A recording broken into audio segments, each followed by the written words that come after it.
evidently have quite a few people interested in intuition. I think perhaps it would be important, or at least useful, to try to understand a little better some of the mysterious workings that occur within ourselves. And perhaps one of the most important of these is generally referred to as intuition. What it is, how it originates, and how it functions, as have not yet been standardized or classified. And perhaps one of the most important and direct means of estimating this faculty is by reference to Buddhism. Because this group, this great Eastern philosophy, explored so many of the subjective aspects of human consciousness. According to Buddhism, man has what is called the six sensory or six sensatory machines. These consist of the five senses with which we are familiar, and a sixth factor which is called the mental coordinator. Now, the purpose of the mental coordinator is to compute the testimonies of the sensory perceptions. It further has to bring to bear upon all new evidence, all that is already available within the consciousness of the individual himself. This is almost a problem in modern computerization.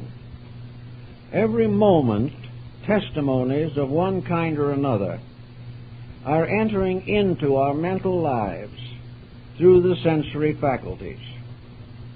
Of course, the most important of these faculties are the faculties of sight and hearing. But even those less highly specialized also contribute a variety of supporting evidences of our conduct and our attitudes toward life.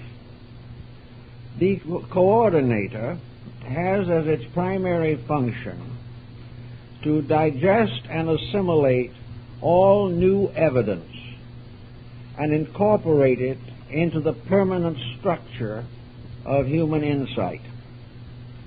This means, in substance and essence, that constantly the individual is adding to his store of knowledge, but is not aware of the process. He pays little conscious attention to the things that occur around him, but subconsciously he is aware of all of them. And we know through hypnotic research and through regression that there is scarcely a detail in the life of the individual which is not permanently recorded. To the Buddhists, this record is due to the constant, precise function of the mental coordinator. This faculty takes control of all types of phenomena. It gives us a constant insight into everything that makes up our daily living. It also exercises a censorship. For when something occurs to us which is contrary to the basic structures of our nature, this difference, this inconsistency, is also listed. Today, especially, the environment is constantly bombarding us with material which is not essential, not useful, and even is dangerous or detrimental. This is also filtered out by the coordinator. And as a result of this, the individual learns not only what to do, but what not to do. There is a relationship between this problem and that of conscience. But conscience is essentially a moral issue arising in the internal psychic integration. The actual record of experience is brought in through the coordinator. Now, the reason this is possible is because nature is a systematic structure. Nature does not feed into the sensory perceptions uncensored material. It brings to the sensory perceptions a great deal of rather well clarified information. It brings in also new ideas. It reminds us of things long past. It brings the wisdom of our childhood to bear upon the thoughtfulness of our mature years. From the cradle to the grave, the record is unbroken. And into this structure, there is brought such a mass of information that were it not for the incredible skill of the sensory computer, most of the value of living would be lost. After the information has been brought in and classified and organized and censored by previous information, has been variously cleansed of errors, and has been supported by previous evidence that has been assembled, it then becomes available to us for the re-expression or the externalizing of our attitudes. Attitudes are largely based upon the testimonies of this computerization process. Now, as we study this a little more carefully, we find some interesting points. Namely, that nearly all information regarding to the material life of man originates in his environment. The individual is placed in a situation in which he is constantly taking in material, reorganizing it, and releasing it again into his environment. Therefore, in silence, he gains the wisdom of the coordinator. And every time he opens his mouth, he expresses some part of this coordinated knowledge. Actually, we are not conscious of a large part of the basic factors of attitudes. We do not know really why we think the way we do. We do not know why we have certain reactions to occasions and occurrences. We do not know why we suddenly blurt out something that we did not intend to mention. Nor do we know why in another moment we hold secret that which might be beneficial to general knowledge. We have a dispositional factor. And this dispositional factor represents to a very great degree the workings of the conscious mind. The coordinator, however, goes behind the conscious mind. It goes back to the very root of intellection within ourselves. Therefore, it is quite possible for the individual living only upon the surface of his perceptions should be easily deluded, should misunderstand, and have poor judgments on a variety of matters. He is then, so to say, speaking off of the front of his mind, or thinking from that front. This thinking is also supported by the faculty perceptions.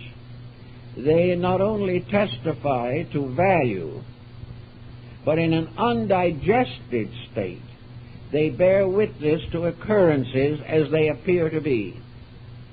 It is only after the evidence is passed through the coordinator that its basic value is clearly determined. One of the reasons why we have so much trouble in our daily living is that we are unable to allow the coordinator to function properly. We are constantly interfering with it, or trying to.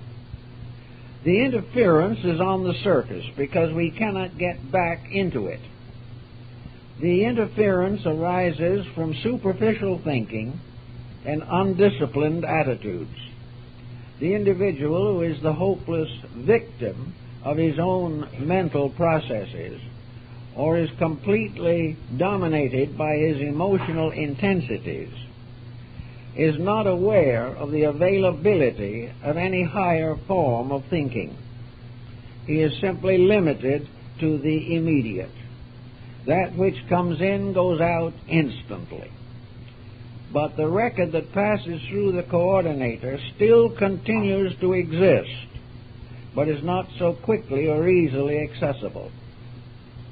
If, therefore, we study people carefully, we realize that intuition is of many degrees and occurs variously in different age groups, is much more commonly found in the feminine than in the masculine temperament, and is perhaps very powerful in small children.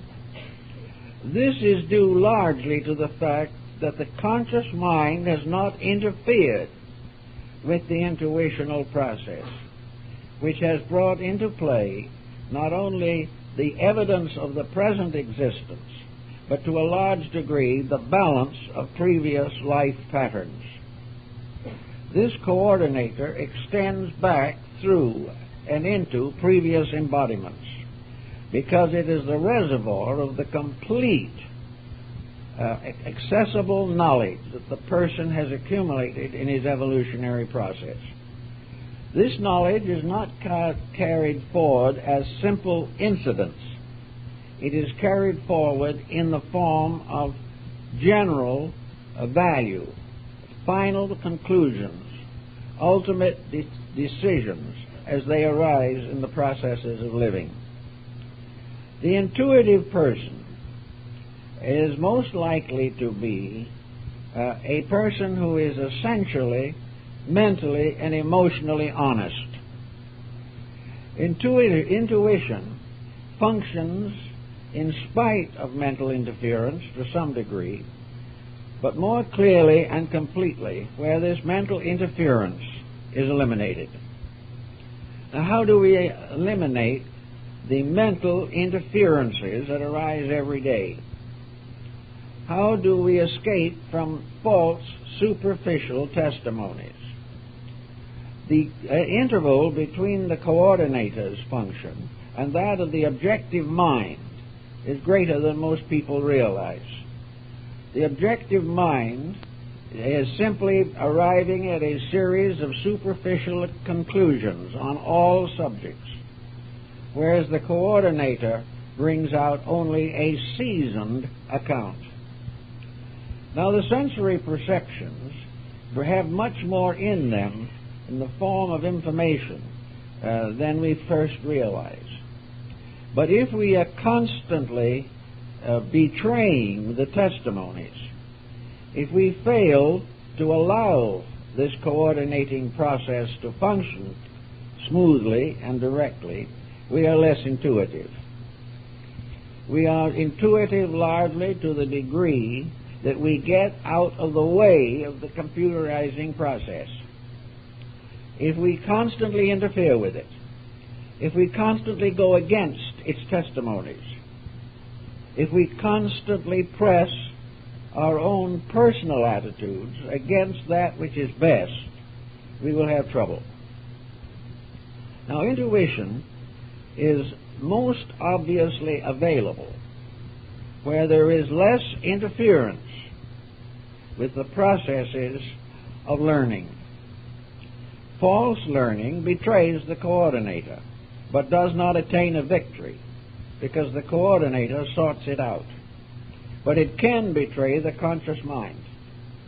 It can lead the conscious mind into a variety of difficulties. One of the laws in nature which we cannot resist is the law of cause and effect. The computer works upon this basic fact all the time. Every cause has an effect. When we use the frontal thinking of the mind only, causes and effects are hopelessly confused, but they are never confused in the coordinator. Everything that we do has results and consequences. If we perform an action without any particular intellectual support, the results will be heterogeneous. Some will be good, some will be bad. some will be worthless. But other ways of approaching the problem indicate that within ourselves the coordinator already knows from its accumulated statistics almost exactly what the consequences will be of any action which we indulge in. The coordinator is prophetic, not because it has some mysterious faculty beyond comprehension, but because it is basically, essentially, and eternally honest. And honesty inevitably results in a kind of prophetic power. We see this around us in society. We are today faced with numerous examples of it. Thoughtful persons realize that the present dilemmas are largely due to our own making, that we are responsible for the conditions which affect us adversely. A few, 20, 25 years ago, proclaimed exactly what is happening now. They knew it was going to happen. They knew it had to happen under a world governed by immutable laws and facts. Those persons who saw more clearly are the ones who took advantage of the testimonies of the coordinator. They knew that these things had to happen. But the majority, using the frontal mind only, refused to accept the operation of cause and effect. They preferred to think in terms of luck, of providence, or of some strange intercession that was going to take care of everything, rather than to trust to the internal faculty which would have given them intuitive insight. They preferred to continue in their way, deny the obvious, and finally fall into the dilemma. So intuition, in one sense of the word, is simply a clear recognition of values. It is possible in almost every instance to determine the outcome of any course of action by considering the motives which impelled it, the methods by which this action was carried out, and most of all, its final relationship to universal law. Is it acceptable to the law? If it is not, it is doomed to fail.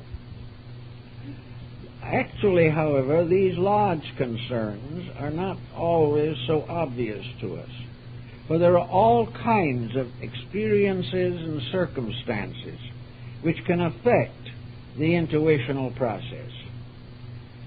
We know, for example, that there are laws governing the structure of the human body. Lavater, the great physiologist and physiognomist, pointed out that everyone's fortune is written on him. But we do not know this, and we do not notice it with the superficial faculties that we possess, but the coordinator does. The coordinator notices it because in the subconscious of ourselves we have already passed through similar experiences. We have already been deceived in the same way many times ago. We have made false pretenses, not just once, but hundreds of times. And the outcome of every attitude that we take is obviously to be determined by reference to our own internal reference frame, which, however, we usually ignore.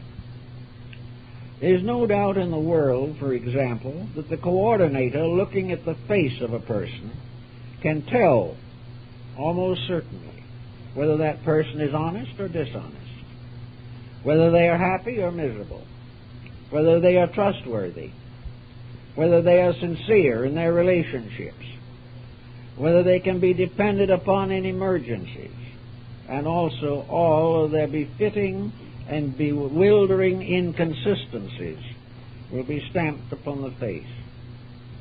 It also follows, as Lavater points out, that the body also is constantly testifying to the motives of the person.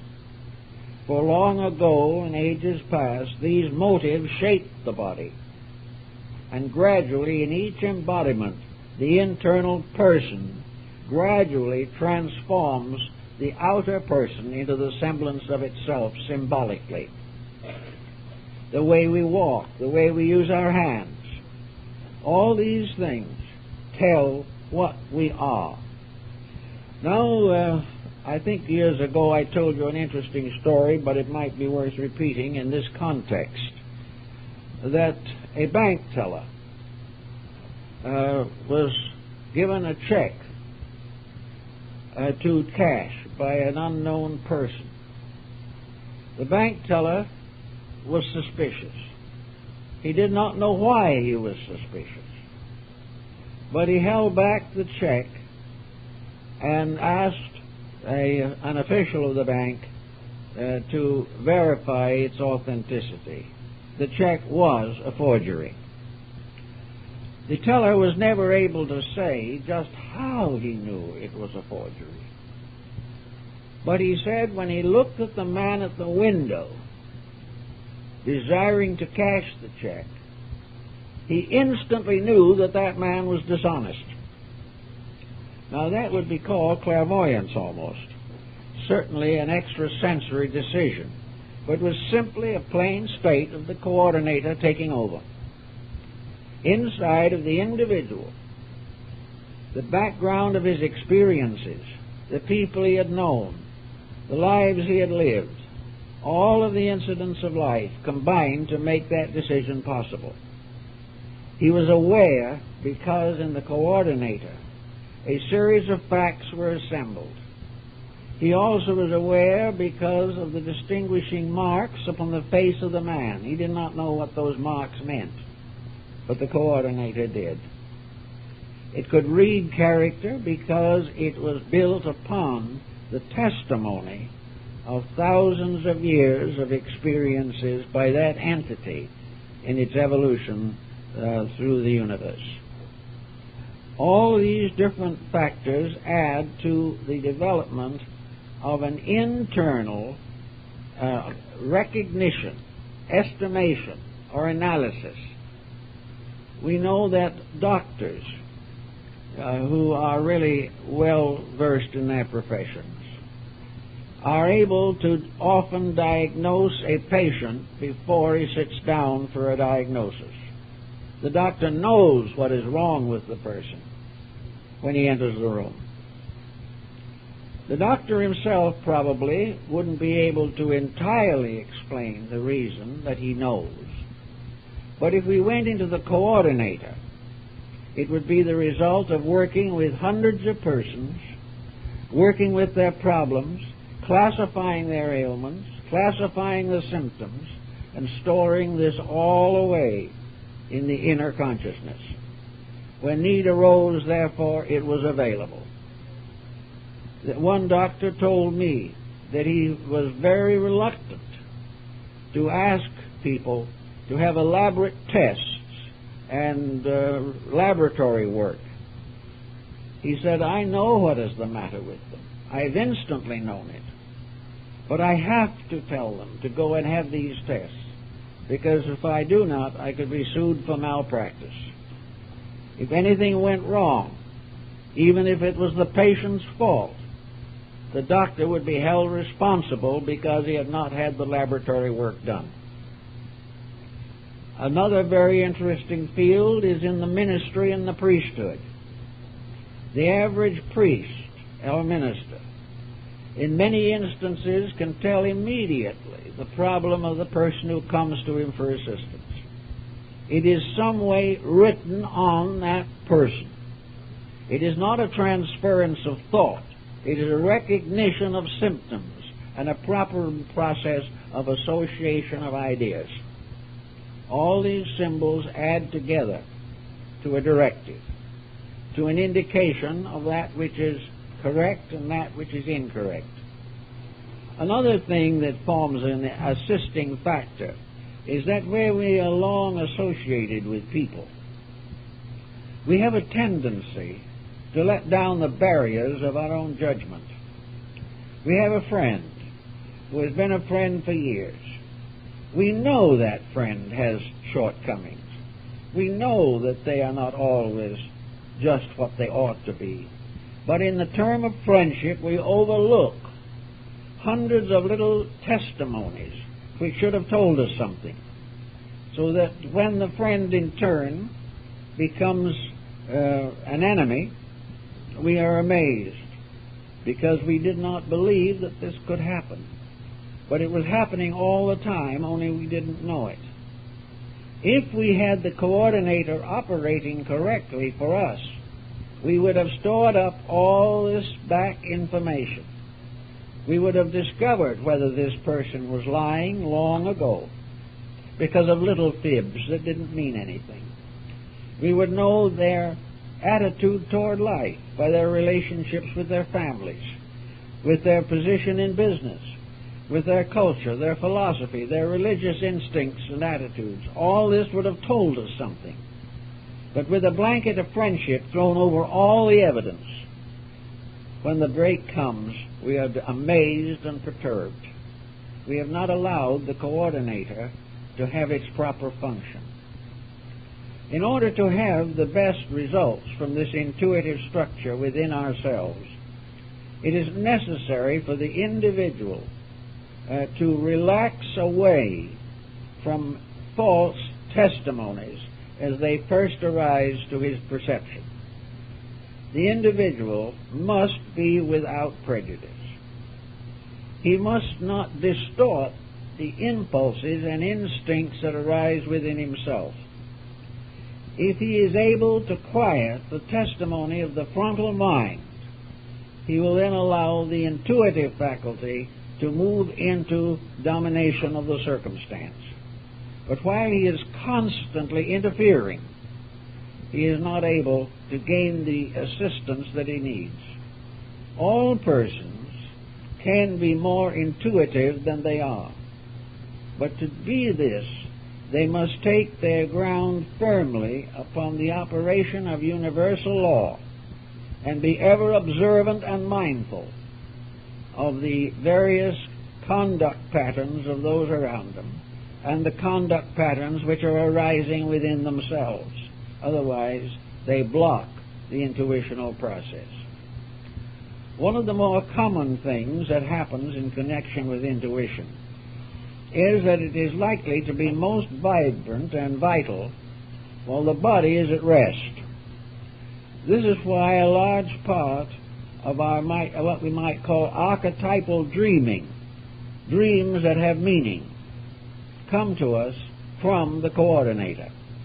They come when the conscious functions of the mind are temporarily set aside. They come to us usually not as words, not as the appearance of some person, for the coordinator is not a person. They come through symbols, through various forms and patterns, through hunches, through sudden realizations of things which we do not normally comprehend. We even can find this in the world of science, where a scientist has built into the coordinator a mass of evidence. The coordinator will sort it out when his own conscious mind cannot. And as a result of this, the scientist may wake some morning with the answer to the problem he has been working with for years, simply because in a moment of complete repose, the coordinator came through. We have all of this type of phenomenon constantly, and we pay very little conscious attention to it. But it can be very, very important. The problem of the intuitional recognition of circumstances and conditions. It can include, for example, an individual recognizing certain problems of his own health, but not able to diagnose them. He has a feeling that something is wrong. He has a feeling that his health is impaired, but he cannot put his finger on what is actually wrong. Here again, the coordinator is moving in to try to assist the individual. Now, behind all this, there might be a kind of moral issue involved. Perhaps this individual who doesn't feel good has for many years been violating the principles of law and health. He has been thinking badly, he has been eating badly. He has failed to take proper care of the body. This fact is listed in the coordinator, and the coordinator can tell him at any moment just about how long he can get away with the mistakes he is making. And if the man pays no attention to this warning, it becomes a prophecy, and he gradually succumbs because he has failed to remedy the situation in himself. The same thing happens in family life. Family relationships become brittle, and warnings come from the coordinator that unless attitudes and relationships are changed, the family will be destroyed. It will be broken up. Some are wise enough to try to do something about it. They are harmonizing with the coordinator, which is merely telling them the law relating to the subject. A law based on experience and dramatized and vitalized by ages of human testimony. If this is not heard, however, if the individual continues in his way, then whatever was the disaster that might have been, it becomes the disaster that really occurred. Also, the problem of the coordinator plays quite a part in the latter part of life, where very often the coordinator first informs the individual that his physical existence is going to terminate in the near future. This may not be supported by any medical evidence, but the coordinator has available 1,000 times as much information as any clinic or laboratory could find or could gather. The individual's inner life is aware of the happenings. Also, through the five sensory perceptions, we get what might be termed the historical context. We find out what has happened to others. We find out what has happened to empires, to kingdoms, to rulers, to various professions, to peoples, to class and social subjects. All this, there is a very deep and long historical background, which is called tradition. The coordinator receives from us every day some evidences of this tradition. It also is aware, because of its own integrating process, the tradition, like every other part of activity, is governed by laws. These laws operate, and where a new situation becomes identical with an earlier traditional situation, then similar, if not identical, consequences will follow. And therefore it is perfectly possible for the individual, quietly in his own thinking and in his own reflection, to realize almost prophetically the outcome of almost any situation in which he finds himself. He can also apply this to the fate of nations, to the fate of collective structures, to the rise and fall of industrial systems. All these things are basically set in patterns of infinite and immutable law. The coordinator helps the individual to adjust his own mind to these laws and gives him the final evidence, the final proof of the reality of the situation that is gradually developing. Now, there are times when people get hunches that do not work out. The individual, therefore, has to watch constantly to find out how much of his conclusions arise from the coordinator and how much comes from traditional habit patterns within himself. Most persons so live that their relationship to universal law is obscured. They live in a pattern in which they pay little or no attention to the great principles upon which life is built. These principles are invisible in most cases, but their consequences are painfully visible. We have to work with them every day. At the present moment, we are plunging through a mass of what the Oriental would call karma.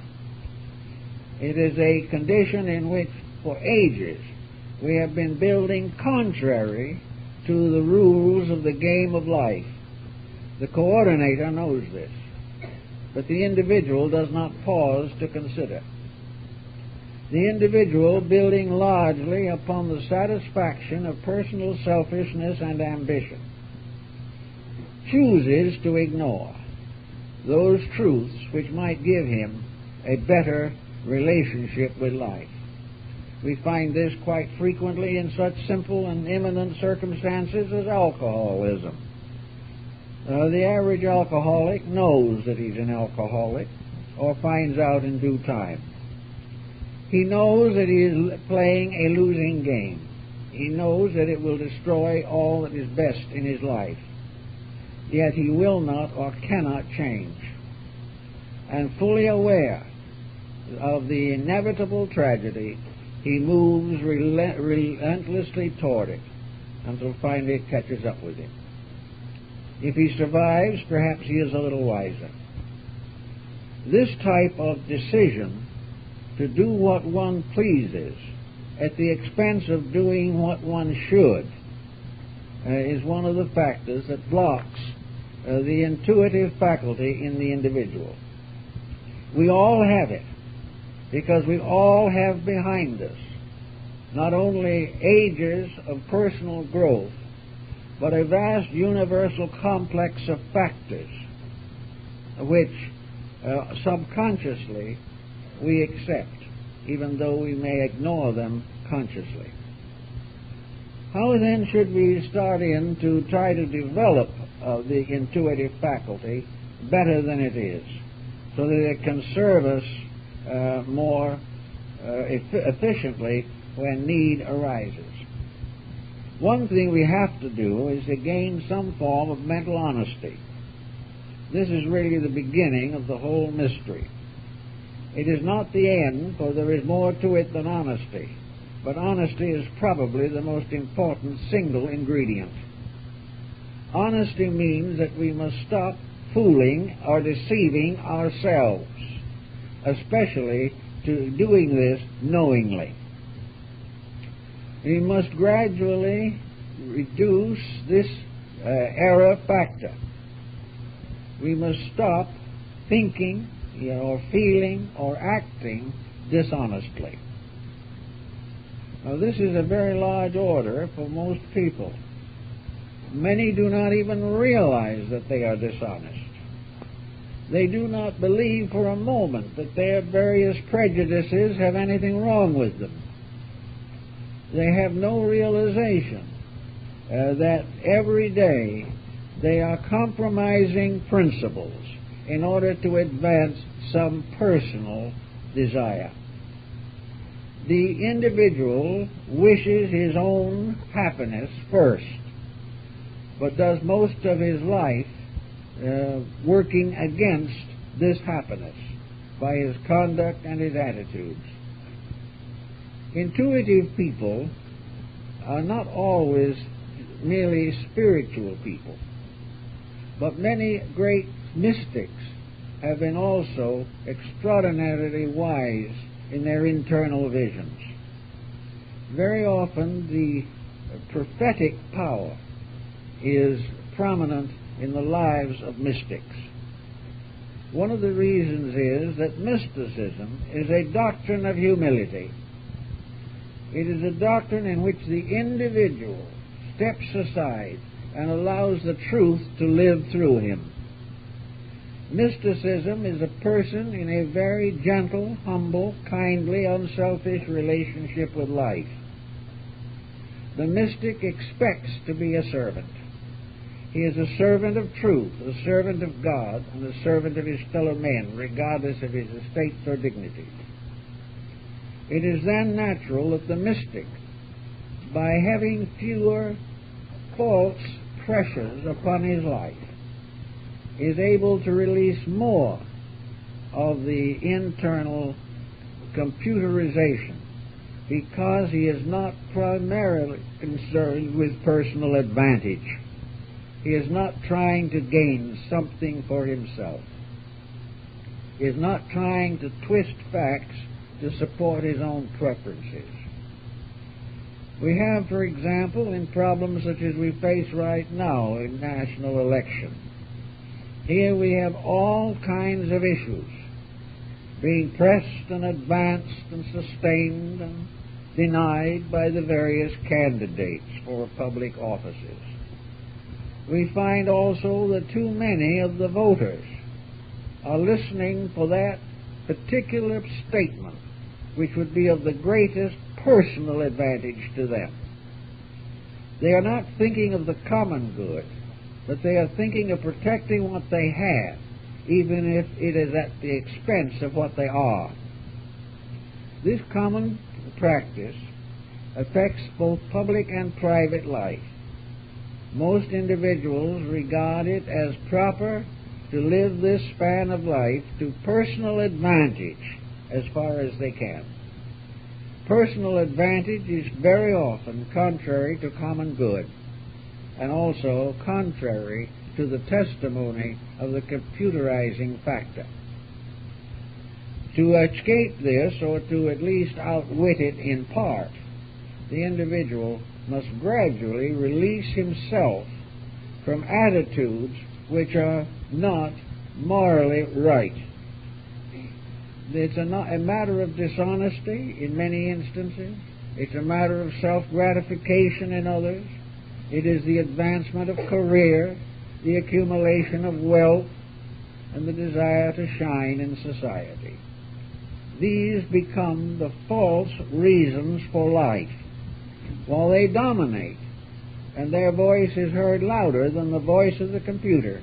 Nothing much of advantage will be gained. The individual will live and pass on in the little pattern that he has created for himself. He will pass on still striving for that which could never be his in this world or anywhere else. Realizing this, the intuitive person is very likely to be religious. He is very likely to be a person of prayer, of meditation, a person trying desperately, if necessary, to live according to a high code of personal relationships with life. He is trying to overcome the tendency to animosities. He is trying to transmute old hatreds and antagonisms. He is trying to reduce as far as he can the vanities in his own life. He is entitled to anything and everything that is proper for him. But if he wishes to become a better person, he must take advantage only of the better opportunities that arise. Otherwise, he will ultimately short-circuit his own life. If he can begin to reduce these artificial decisions that he makes simply on the basis of the sensory perceptions without coordination, if he will gradually learn to discriminate the laws behind action, he will begin to develop a stronger intuitional faculty. The law of cause and effect is the basis of all prophecy. It is the basis of all the anxieties that we feel when we know we have disobeyed the rules. It also gives us a certain realization of sins of omission, in which we are in trouble because we have failed to accept the responsibilities of life. In working further with this, the Buddhist, of course, holds strongly to a meditative concept. Buddhism was originally a moral and ethical system, and it was gradually expanded to become what has been called in Asia the heart doctrine. It is the doctrine that the final solution to all things is compassion. that the individual must base his foundations upon a gentle release from the tendencies to cruelty of any kind. The Bodhisattva doctrine is the doctrine of infinite self-sacrifice for the common good. It is the doctrine of the individual forgetting his own advancements in the service of humanity. It is completely non-competitive. Competition becomes a basis of delusion, for competition itself is a delusion. Nothing will ever be solved by it, because it is constantly destroying the basic friendships, the basic kinships which should exist in human society. Intuition, therefore, comes mostly to those who by nature have chosen to follow a faith or a spiritual path of growth. These people, for example, do develop a strong sense of faith. Faith is dependency upon truth.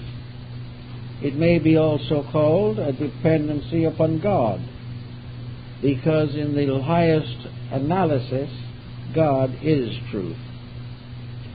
But it is the individual aligning himself with the divine purpose, striving sincerely to keep those spiritual realities which are set forth in the Sermon on the Mount and in the many wonderful teachings of the Christian religion.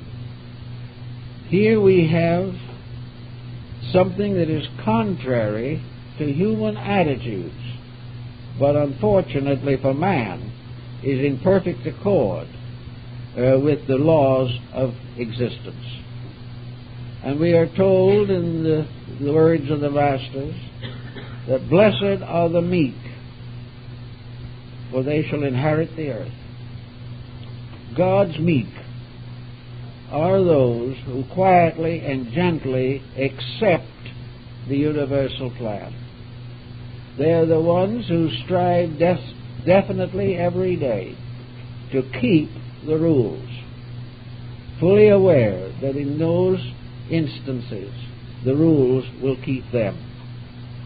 Quieting down, taking the humble spot, waiting quietly for the good that is deserved. These people quickly ripen their intuitions. They become very wise in the inner life of things. In olden days, there was in every family an honored elder. Very often it was grandmother, sometimes grandfather, or an aged maiden aunt. But there was always someone in the family who was the counselor. And when problems became difficult or situations were hard to bear, the elder was called upon to advise, to tell, to explain, to speak from the experience of long years that which is best in the present emergency. In man's compound constitution, this elder is the coordinator. It is that which speaks with the wisdom of ages against the foolishness of the moment, and points out those great strengths upon which survival depends. In our present generation, we have lost contact with most of the securities of the past. We have lost our ability to simply listen to the wisdom of the elders. The American Indian listened to the words of the olds and the truths. We listen mostly to superficial remarks made by those seldom qualified to speak at all. In other words, we have lost the counselor. We have lost the old teacher. We have lost Gunamons in the story of Parsifal. We have lost the guide that would take us through the underworld of uncertainty, as in the story of Dante being led by Virgil through the underworld. We have lost the leadership and guidance of counsel. We are depending entirely now upon the contemporary pressure of events, and we regard anything that is not immediate as out of focus. We are not able to benefit even by the lessons of our own country. We are not able to benefit by the unhappiness in the lives of our own parents. We go on the same way. We cannot recognize that the parent in us, the old aunt and the grandmother in us, speaking with the wisdom of years, is the coordinator. It is that which out of the facts of living distills the pattern which each individual must follow. From this coordinator, the person can learn how he must change himself. He learns how he can expand and develop the potentials that he possesses. He learns how he can be more useful and serviceable to the causes of others around him. He learns better habits of living. He finds the mistake of decadent morality. He learns many, many things, not from the old grandmother or grandfather, but from this ancient one within himself, the teacher, the wise one, the oracle, that mysterious power which, if it can be brought into our objective attention, has the answers to everything that we need to know. This is true on every level, social, individual, collective. For in this computerizing process, the individual is stripped of all of his superficial embellishments. He is stripped of all the various attitudes. He is forced in himself to see himself, to know himself, and to act in accordance with the needs of himself. There is no concealment possible. There is no evasion. The facts are all there. But there are not too many who are able to face these facts. And there are not too many that even want to know that they exist. We want to go on our own way. Every civilization and culture of the world has brought forth its prophets. The prophets of the Old Testament, the patriarchs, the apostles, the world teachers, the great reformers, the great leaders.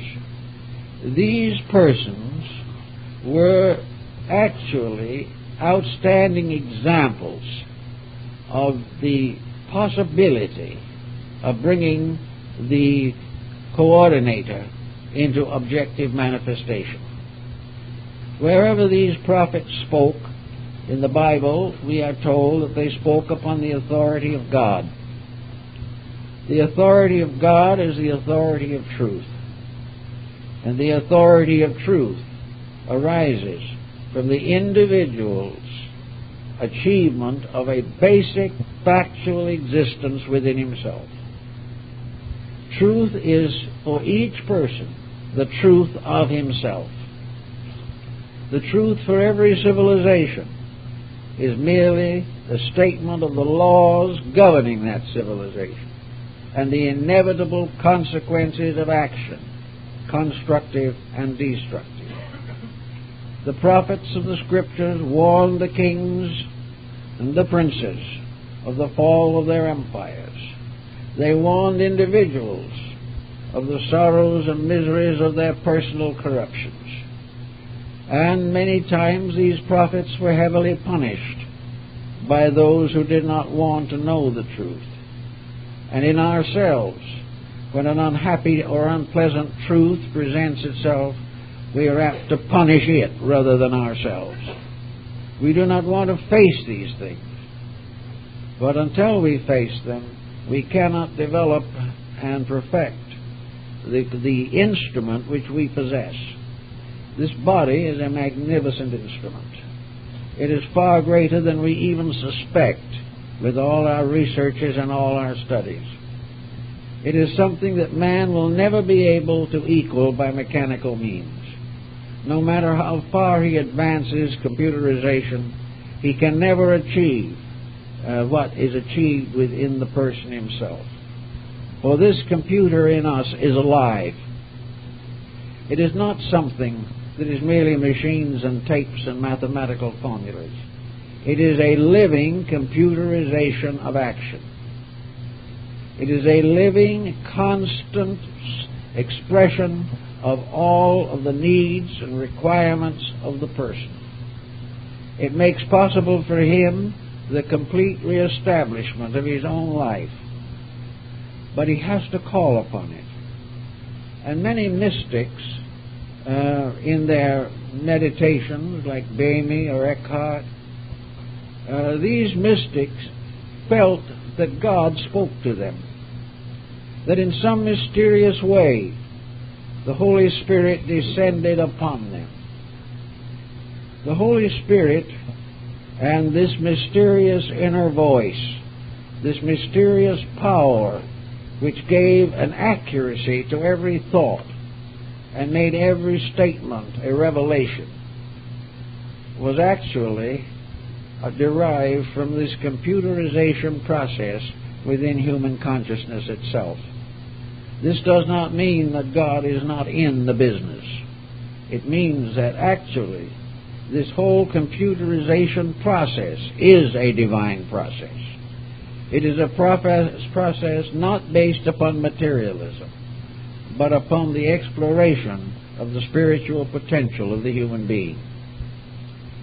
Another factor that may help the average person to be more intuitive is the Pythagorean discipline of retrospection. Here at the end of each day, the person sits down and studies his own day.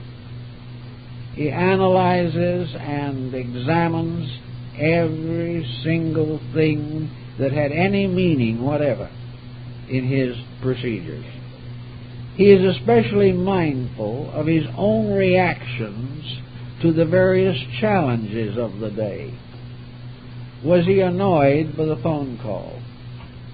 Was he disturbed by the visitor who dropped in? Was he unable to stand the prattle of the children? Did he have one or more problems that he had been wanting to take care of and he was interrupted? And in each case, what was his reaction? Did he accept these things, or did he resent them? Did he resent them because they interfered with the common good, or because they interfered with what he wanted to do? Were these objects of resentment worthy of resentment? Were they things he should have accepted and understood?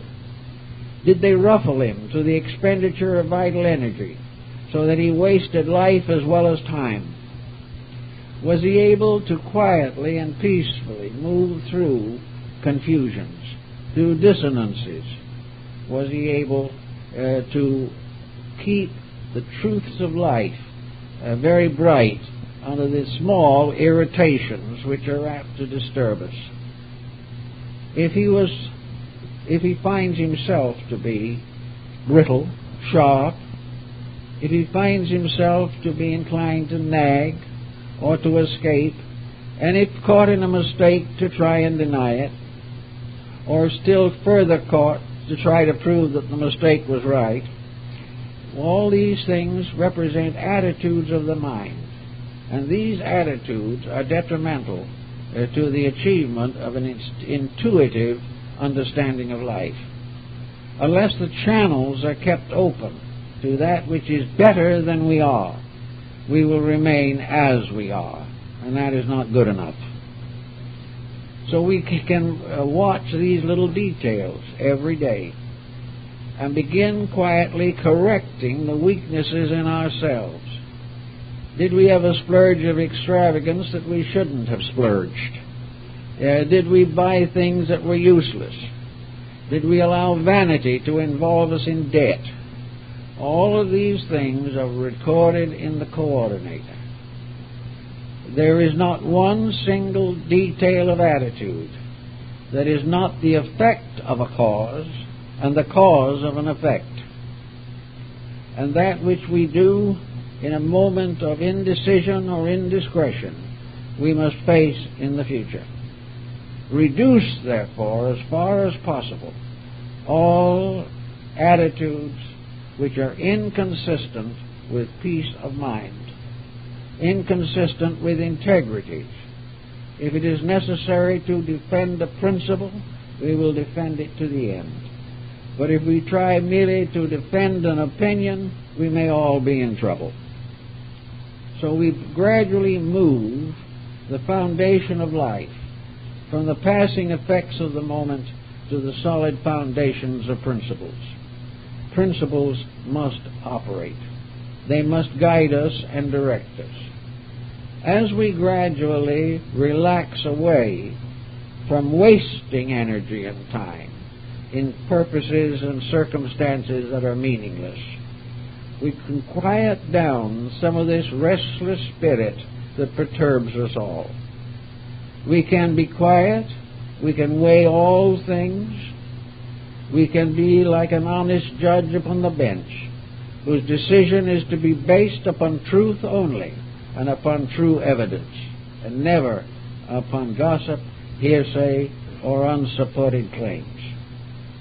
If we can sit in quiet judgment of our own lives, not that we wish to mete out a terrible punishment upon ourselves, but rather we want to know ourselves as we really are, and upon that basis to improve ourselves in every way possible.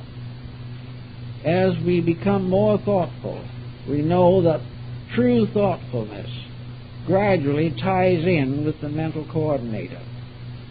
The more thoughtful we become, the more the coordinator works in our daily life. When we get rid of thoughtlessness, then the true type of thought can begin to operate.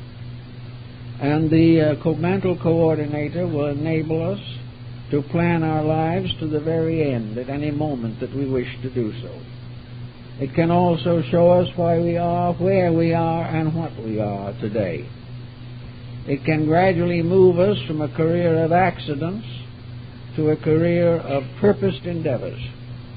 Because as this coordinator operates, a light shines inside of us. It is this light within which truly breaks through to become what we would term intuition. It is the light of the truth in ourselves, garnered from the experiences of ourselves, regenerated by the dedications of ourselves. These are the factors that make it possible for the individual to have the experience of truth. Truth being the basic factor in the experience of intuition. Intuition is the revelation of the thing as it is, not the thing as we wish it was or hope it will be or afraid it can possibly become. All of this is part of illusion, but intuition is a light of certainty arising from the most perfect processes of computerization that the individual can imagine, far beyond. For it is all in the substance of life itself. It is not made of steel. It is not worked by a current passed through it. It is our part of our own eternal living organism. The mind is still the greatest mystery that man must face, because in all of his thinking he thinks away from himself and not towards the source of thinking in himself. He is unaware of how to build gradually mental competence. He has experiences, but he misjudges them. He goes through critical situations, but blames others for them. He faces general social disorders, but cannot mend his own defects. All these things block intuition, block clear vision of any kind. And under this benightedness, he drifts with the current of things from one disaster to another. If we can bring the coordinator into focus, we will discover that we are better people than we have ever known ourselves to be. We are also wiser. Ignorance is on the surface of things. Wisdom is innate. The illusions of matter annoy the five senses, but the sixth sensory coordinator cannot be deceived by them. The realities are always available within the individual. he cannot be finally taught entirely from the outside. He gains valuable evidence, but this evidence, passing through consciousness, makes itself available to him as a great code of conduct, a way of life, which leads to life everlasting. The mental coordinator, giving us this testimony, ensures us of the final achievement of any constructive end which we hope to attain. This coordinator goes with us. This coordinator will direct us in the infinite future as it directed us in the past. And gradually, the power of this coordinator is made manifest through its consequences. We have people around us sometimes that through a lifetime of association we have really learned to trust. There are people whom we know to be good. There are people whose every action and every conviction is worthy of our respect. These kind of people, to a certain degree, represent the powers or factors within ourselves. Our own inner imagination, our own inner emotions are essentially good. Our own natural thought processes are good, and they are reasonable. But because of lack of discrimination and discipline, we are not able to follow the dictates of true thinking. We use the mind as an instrument of selfishness when it should be the instrument of enlightenment. But the good friend in ourselves, the coordinator, is never going to cease to be a good friend. It will be a better friend life after life as we learn more about the laws of living. It will be with us until its work is completed. It will be a kind of guardian angel over us throughout all our existences.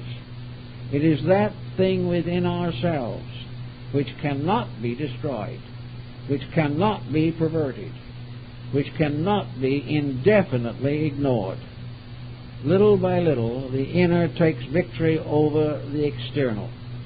Gradually, the sensory perceptions become the instruments to bear witness to the integrity of life, whereas now they principally reveal to us the inconsistencies of mortal activity. So the coordinator goes on to be with us until finally we develop an internal life in which the intuition of reality becomes part of our nature. Instead of being a faculty submerged, it will become gradually the guiding and dominating law of our existence, because the coordinator will finally take over, and in so doing will make it virtually impossible for the individual to make any very serious mistake. But in the meantime, while he is struggling, he is torn between his own moral integrities and the immoral society in which he lives. And each person has to kind of work this out for himself. He has to find his own values and stay with them. And the beginning of this is honesty, because until he is honest, he will not choose that which is honest. As long as he believes in compromise, he will compromise. But the coordinator is constantly bringing him evidence that compromise is fatal, that he cannot win by anything except integrity.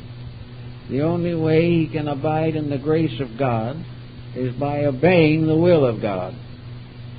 And this will is represented through the laws of existence. If we keep these laws, then we worship correctly.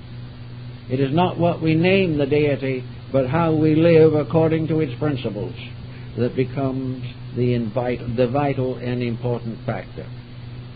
If then we want to really learn, if we want to try to develop this intuition, then we should devote at least some time, perhaps, to good reading, to study, those kind of texts which inspire us to live better lives. Not a type of text that has compromise built into it.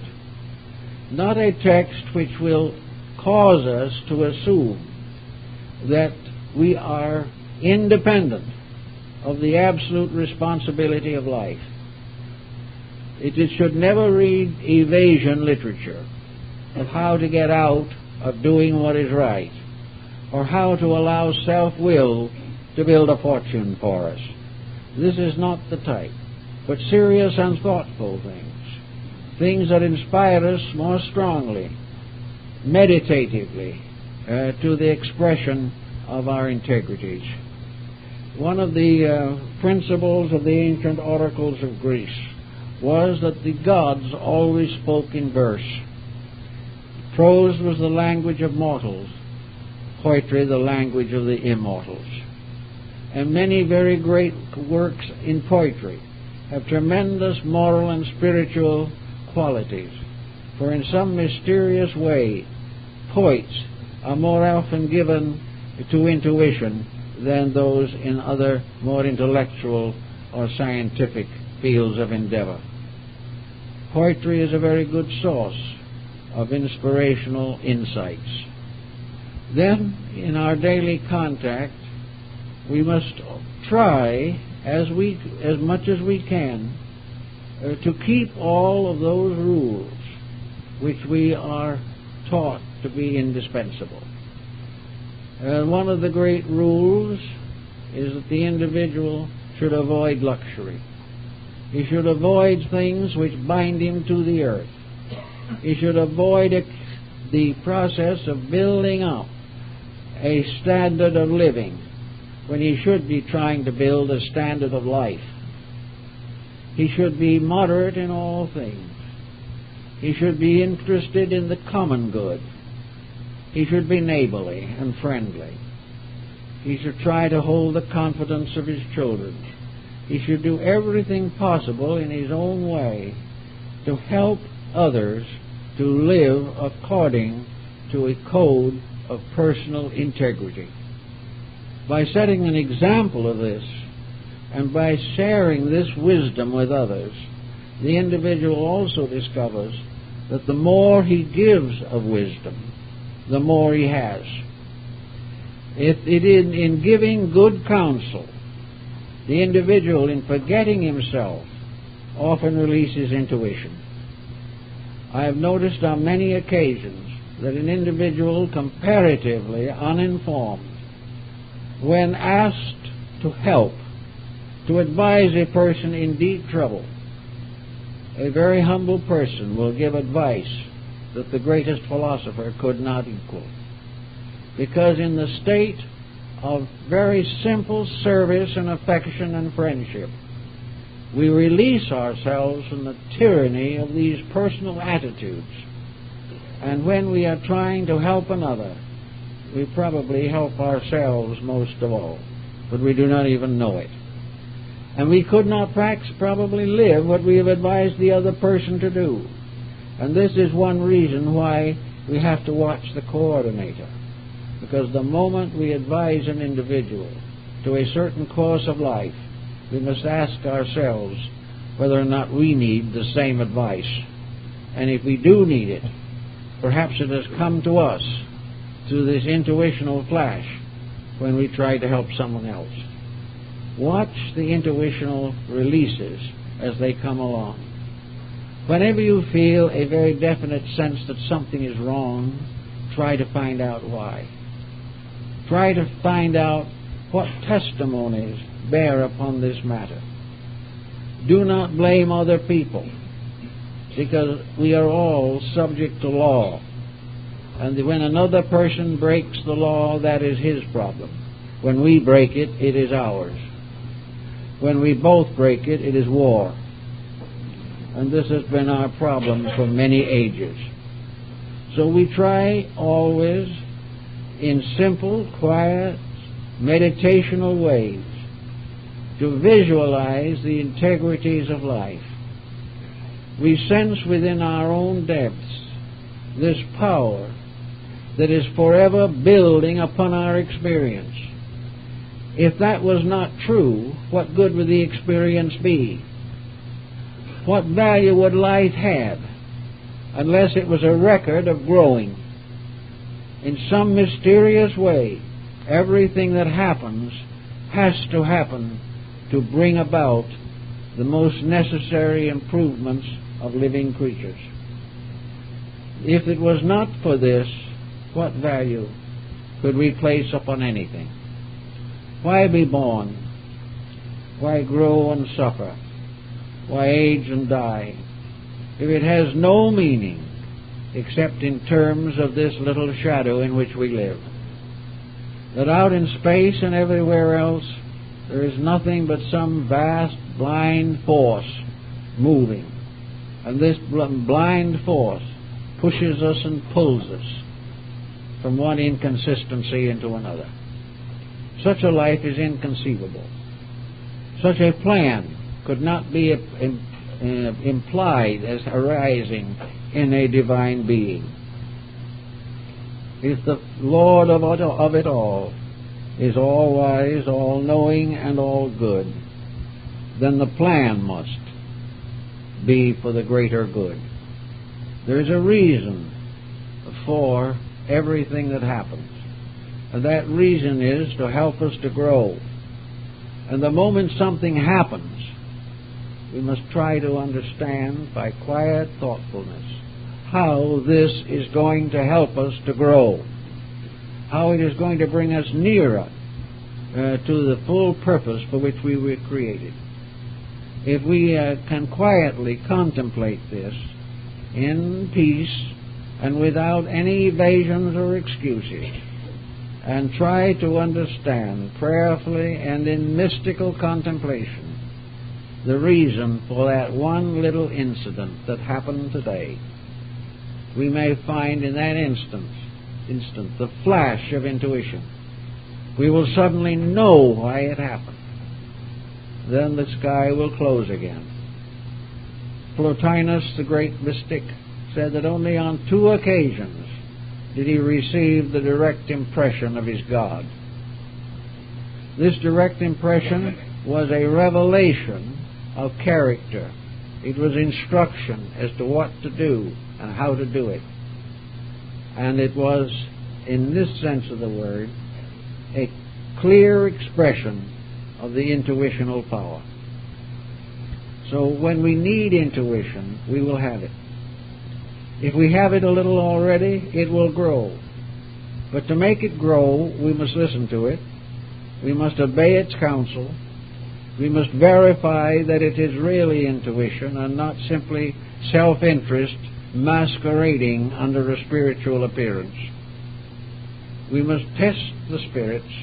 We must try to find out and observe whether the things we intuit actually come to pass. If they do, and very often they will, then we must become more and more dependent upon that mood, that quality of life, which opens the link between ourselves and the record of our greater selves. In other words, we must go back into the stacks and find the records. We must go back into the mental coordinator, and we'll finally discover through this what is next for us and how it is best that we can gain the desired end. Actually, intuition is only the availability of all that we have been through, all that we have experienced, all that we have thought, and every deed we have performed. All this together makes a pattern. And this pattern gives us the most valuable of all advice, what we must do next. How all that has gone before is being culminated now, and that every facility, faculty, and power that we possess is being focused upon the next problem that each of us must face. And if we begin to understand that, and are very careful in our daily conduct to cater to that type of intuition which invites us to be bigger than we are in spirit and in quality and in conduct, if the intuition impels us to grow, it is good. If it attempts to tell us how to escape growth, then we must suspect that the mind has taken over and that the frontal thinking is obscuring the basic fact. That the frontal thinking deals with things of today. The computer in ourselves deals in terms of forever. In that computer, the incidents of the day are simply part of the great collective experience which we call life. And in this computerizing process, all that we have been is available to help us to become better today, and that all we achieve today will be available to us in the future as we go along the path of life. Adversity very often strengthens intuition. Suffering and sorrow remind us that we have to find a reason for them. And after a while, we can no longer blame them upon society. We can no longer blame them upon friends and enemies.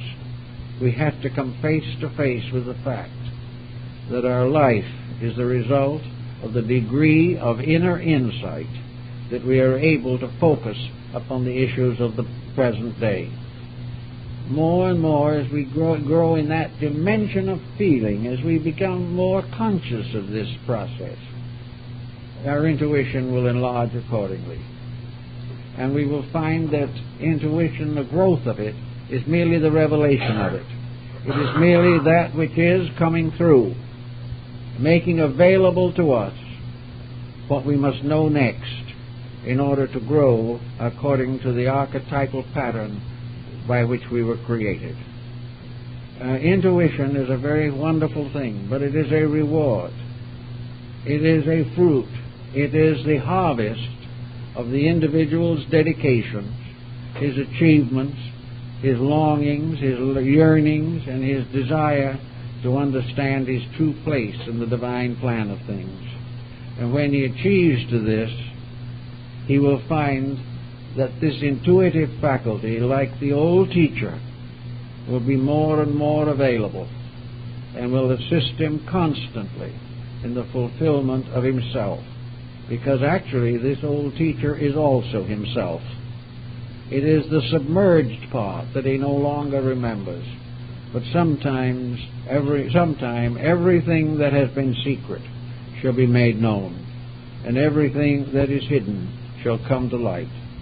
And when we realize that and gain the understanding of it, then we realize that the intuitive power will ultimately reveal to us all that is our real selves. Well, folks, I think that's all for this morning.